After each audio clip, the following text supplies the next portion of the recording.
What about the running order? Because I know that's something you pay a lot of attention to. So how have you managed to decide that? Well, I mean, generally in the past I've agonised over it at the last minute in mastering, you know, and we've even gone back the next day to change it and stuff. But this album is laying its own order out as, you know, as we speak now, and it's kind of been sorted really for a while now.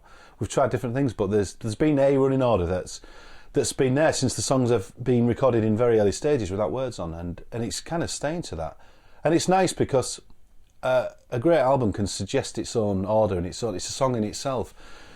And one thing I try to do, really kind of focus on doing, is taking the energy of what one song leaves you with, and that energy that's there, just moving it in exactly the right direction. And another song can do that. It can be, you know, it can really be very important, because you do, you know, whether it's emotional, energy, or just beautiful or whatever, you are left with an emotion after a song, and it's where you take that, and where the song after that, what you do after that. And on this album, it's very much that all the way through. It drags you. It's a journey, and it drags you, and it takes your emotion from one place to another. And I think it does it in a really well balanced fashion, you know. And it improves the songs that do follow other songs. I think, you know, if you where you place a song can improve a song. And a wonderful thing about this recording is as well that there's hardly any EQing been done in the mixing stages. It's all been so well recorded at source, courtesy of John Spence, with very little other than some ribbon mics, some SM58s at times, through a lot of experimentation and finding out what sounds the best for the track and for the instrumentation. And with a hell of a lot of knowledge of John Spence over the years, recording things and just knowing what sounds right, you know. And obviously that with the vision of Brian and myself, knowing how we certainly didn't want things to sound, you know. I suppose that's the fairest way to put that. And it's certainly absolutely saturated with emotion, which I think will really convey. Well, I'd be surprised if it doesn't. There's a lot of things there that I'd be surprised if people didn't or weren't able to relate to. You know, at the end of the day, it's our best work. This is definitely the best we could have come up with at this point in time. So, how do you feel about the stuff you've done so far? Good, yeah, I'm happy with it. Yeah. It was hard at the time, but yeah, I'm happy with what we put down in the end, and it sounds great, the rough mixes that we've got through. So. Cool, because you did a bit of it on the fly as well, didn't you? Did you not sort of... Most of it, yeah. Yeah, there was some arrangements that had changed and stuff, weren't there? So you kind of did it just on the hop sort of thing, which is great. We're all very impressed. Excellent, thank you. And so you've got how many tracks to do today? How many? 2, 3? 2 main ones and a bit of one, yeah. Yeah. A couple of tracks today. Excellent. So, get in there. Absolutely. Kill the dragon. Is it the same setup as before? Pretty much, yeah. Well, I haven't changed anything. So. Yeah, we have.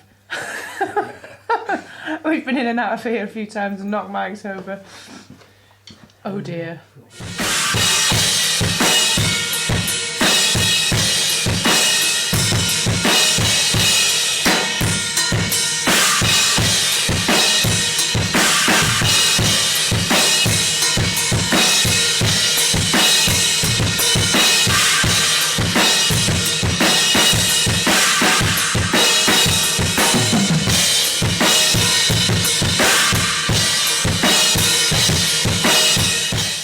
Explore, tell me a bit about the working relationship with Brian, because it is very much creatively in the studio, you and Brian, it's your kind of project, for want of a better word, which puts an enormous pressure on the two of you. It does. And what's nice over the years is that obviously I've always really respected Brian as being the band leader, and still the book stops with Brian, and that's the way it's always been. And I think, you know, my respect for him has grown and his respect for me has grown. As musicians, we predict each other's decisions and we sort of rely on each other for backup on our own decisions as well. You know, we sort of usually verify everything that we've done, unless we've got a really, no, I'm absolutely definite about this. We usually run everything by each other, and, you know, sometimes, especially with the creative process, you need to just be kept on track sometimes to just make sure you're not off course or being completely wacky about an idea.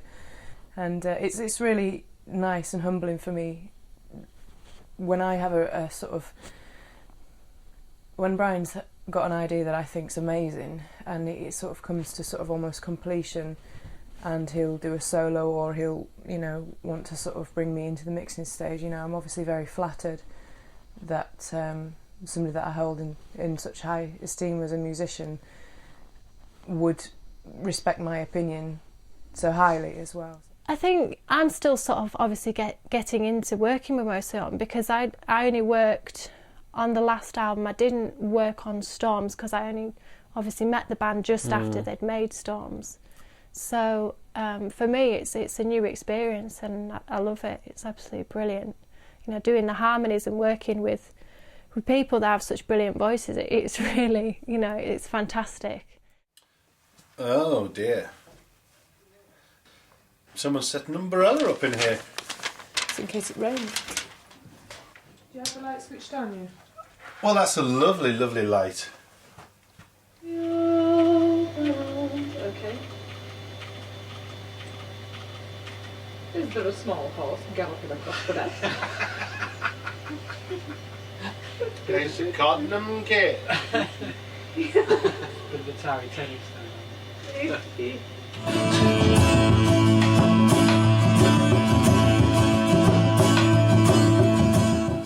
Let's move on to the last one. What's that?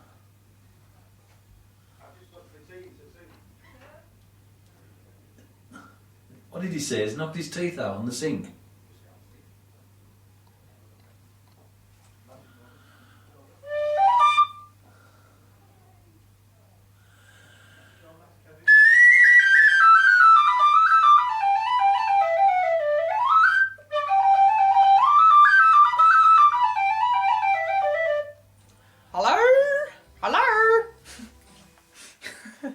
You didn't know I'd stop singing then, did you?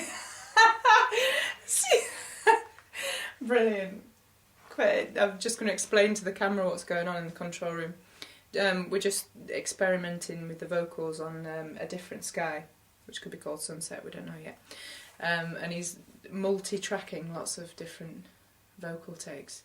And he didn't realise I'd stopped singing them because there's already so many of me playing at once. But yeah, funny. Because they'd gone to the pub and just left it running on a loop.